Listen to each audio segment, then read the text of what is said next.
The Witch in the Wood by T.H. White. Chapter 21. The spring weather advanced, but the Queen of Lothian kept her bed.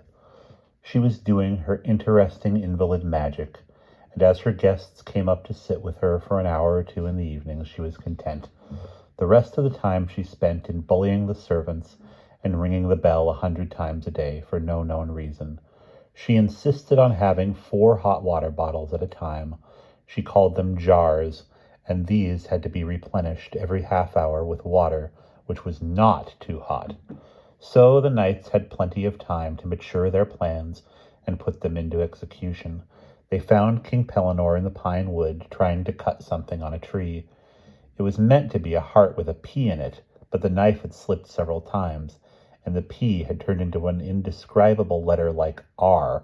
The heart was a complete failure because the king could not cut bends. From the tree there depended a hempen cord in which he intended to hang himself when he had time. "Now then, Pellinore," cried Sir Grummore heartily, "how's the A.B. going, eh, what?" "It isn't going at all well," said the king. "What, no love? No rhyming and all that? No glanders in Flanders today?" "No, there isn't," said the king shortly. "Now I've cut myself." Sir Palomides cleared his throat. "Our honoured friend, Sir Grummore," he said timidly, "bears news of considerable gravity. Bung-ho?" "Then let him bear it elsewhere." "But I say, really, Pellinore, we've got something to tell you." "Oh, have you?" "Yes, we have." "Oh, have you?" "But yes, Pellinore, yes, we said so before." "Oh." "You don't seem very interested." "I don't feel very interested," said the king. "What, if you want to know?" "Excuse me, Pellinore," said Sir Grummore after a bit, "but we've seen something in the wood." "Something nasty?" "Well, no, not exactly nasty." "I hoped it would be nasty," said the king. Sir Grummore thought the situation over and drew the Saracen aside. They decided that the tact was what was needed.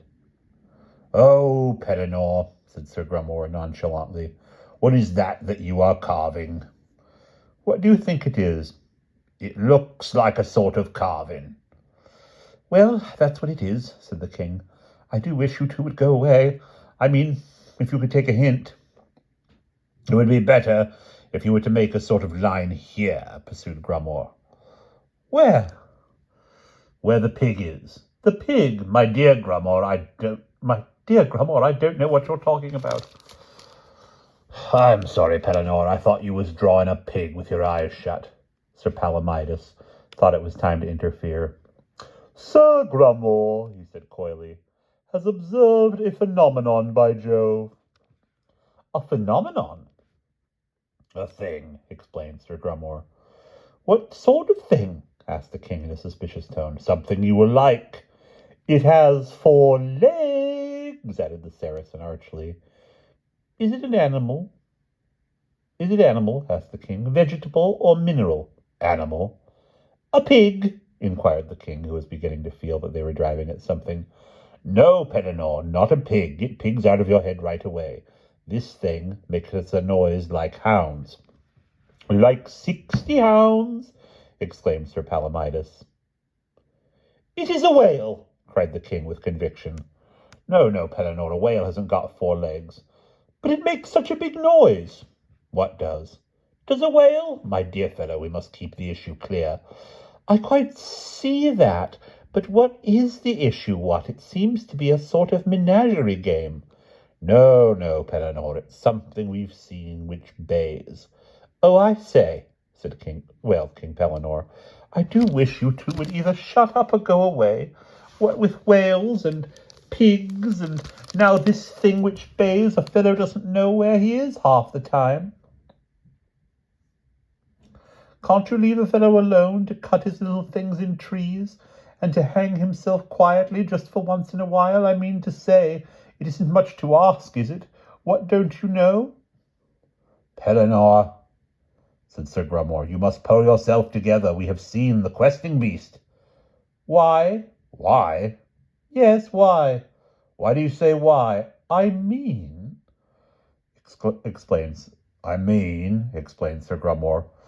You could say where or when, but why? Why not? asked King Pellinore. Pellinore, are you lost to all sense of decency?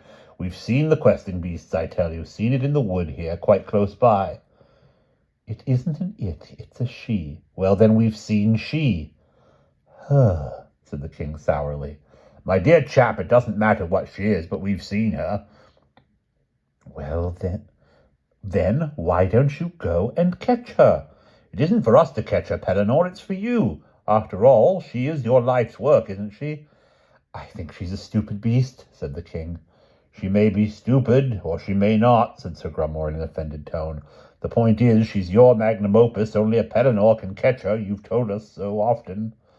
What's the point of catching her? Asked the king. What, after all? She's probably quite happy in the wood. I really don't see what you're fussing about.